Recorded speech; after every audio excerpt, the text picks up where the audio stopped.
Bonjour, c'est David, votre coach zen. Comment rétablir l'équilibre acide-base ou acido-basique? Les réserves minérales sont les piliers de notre santé, d'après le docteur Peter Gensura et son livre « La santé par la dépuration ». Les 30 années d'expérience et l'étude de l'équilibre acido-basique du docteur Gensura lui ont permis d'arriver aux conclusions suivantes.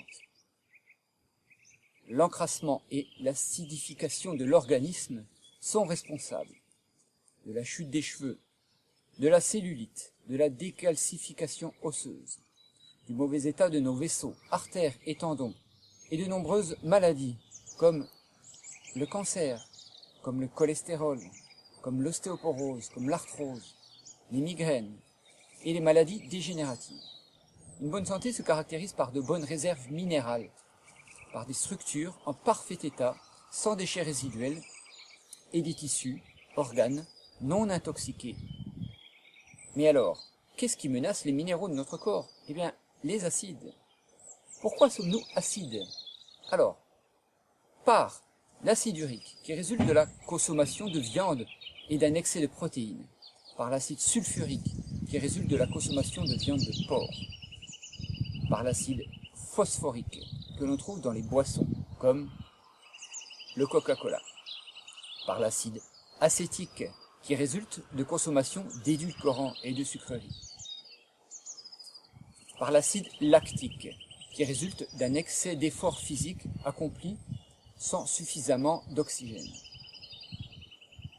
par l'acide carbonique, qui résulte du manque d'activité physique, par l'acide nitrique résultant de la consommation de viande et charcuterie en saumure. Alors quels sont les effets dans l'organisme?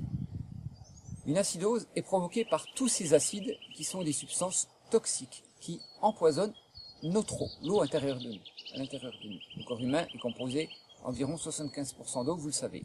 Ces acides détruisent les composés de protéines que l'on trouve dans nos muscles, dans nos cartilages, dans nos tendons, dans nos organes, dans nos glandes, partout. Ces acides détruisent notre corps. De plus, quand un acide rencontre une base, il va en résulter du sel. Ce sel va être stocké dans notre corps et va commencer l'encrassement de celui-ci et de nos cellules. Notre corps a bien sûr la capacité à éliminer ces acides, mais très vite, il en est saturé car les reins sont insuffisamment approvisionnés en substances minérales. Notre système de lutte contre l'acidose implique les ions bicarbonate qui sont stockés dans les os. Ce système tampon, pour neutraliser les acides, va libérer les minéraux, calcium, magnésium, qui sont alors perdus pour les cartilages. Ils sont pris pour lutter contre cet état de fait et sont détruits pour les cartilages et les os, d'où la déminéralisation. L'acidose incite le corps à produire plus d'insuline, donc à stocker davantage les graisses, d'où l'obésité. L'acidose produit et augmente le phénomène d'oxydation. L'oxydation, la rouille du corps, pour aller voir ma vidéo là-dessus.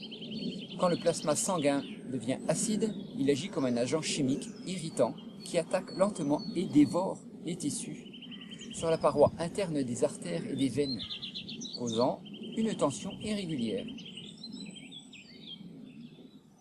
L'accès du corps à ses réserves d'énergie diminue parce que le métabolisme est occupé à lutter contre l'acidité. C'est tout simple. Alors comment éviter ce phénomène?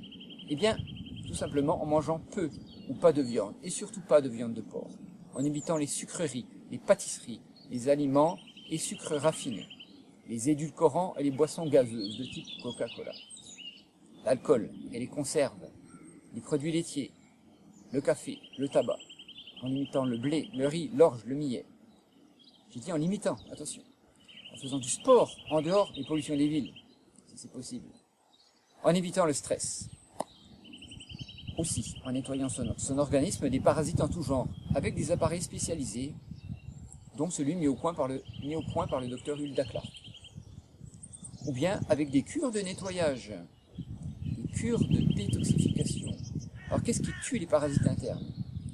La détoxification, le fait de boire beaucoup d'eau, en faisant des nettoyages du côlon, l'hydrothérapie, en nettoyant régulièrement les émonctoires, peau, poumons, reins, intestins, foie avec des plantes. On peut peut aussi apporter de la vitamine D et K, essentielle pour les os, avec un apport de potassium présent dans les végétaux également. Et aussi en prenant des aliments qui alcalinisent. Voilà, c'est simple. Qu'est-ce qui peut vous alerter? Il y a des gencives qui saignent, des extrémités de votre corps qui sont froides, la frilosité, de la fatigue, un manque d'énergie fréquent, des brûlures ou irritations des orifices des yeux, un manque d'élan, d'entrain, ou bien même une tendance dépressive, de l'irritabilité, de l'énervement, des allergies, des cheveux qui tombent en excès, qui sont ternes, de l'arthrose, de l'ostéoporose, des rhumatismes, des aftes, des problèmes de peau, des problèmes ORL, rhume, sinusite, nez bouché. Quels sont les aliments qui alcalinisent? Eh bien, tous les légumes cuits à la vapeur. En jus, c'est excellent, faites des jus de légumes. Alors les poireaux, les artichauts, les haricots, les pois, pois cassés, pois chiches, les pommes de terre, les patates douces, les fruits bien entendu, bananes, pommes, poires, pêches, ananas, pamplemousse, citron, orange, raisin, melon, pastèque, il y a de quoi faire, vraiment. Vous pouvez prendre des oléagineux, des graines de sésame, d'amandes, des algues, des huiles de lin, de pépins de courge, d'olive, de colza, des jus d'herbe. J'ai déjà fait des vidéos là-dessus, c'est vraiment extrêmement bon pour basifier le corps. C'est difficile de changer ses habitudes alimentaires, je le sais, j'en conviens, mais c'est vraiment la solution pour se sentir mieux dans son corps quand il est trop acide. Voilà, j'espère que tous ces conseils vont vous être utiles. Je vous remercie d'avoir suivi cette vidéo qui est maintenant terminée. Je vous remercie de la liker, de la partager sur les réseaux sociaux. Et je vous dis à très bientôt.